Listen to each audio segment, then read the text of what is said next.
This is Evelyn, and when I came in January of this year, Evelyn, a wall, matter of fact, the wall where the building was standing behind us, the wall had fallen on Evelyn's, the side of her leg and her foot.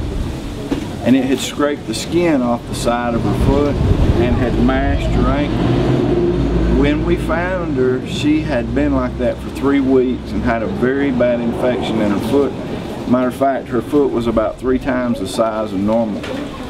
And some of the doctors here and all, we got her some antibiotics, and we came and doctored her foot every day, thinking that it was a strong possibility that she would lose her foot. Matter of fact, if she had gone to the hospital at the time, they probably would have taken it off.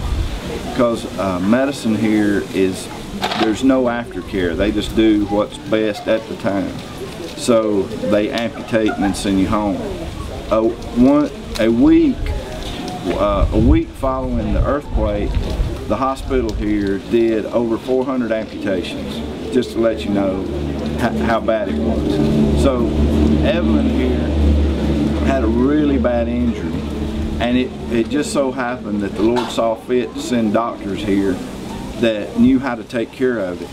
And we doctored and doctored, and they gave her antibiotics for her foot, and now you can see Evelyn has a foot that she can walk on. She is going to be able to continue on the rest of her life. Her ankle was crushed and we weren't able to set it, but she does have a foot that she can walk on, and will be able to be productive the rest of her life. And she is really a sweetie.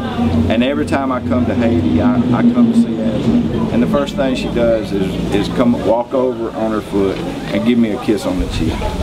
And this is just one of the blessings from Haiti that the Lord's let me see and let me be a part of, and I'm so thankful He did. Say hello. Hello. Hello. To the people back in the U.S.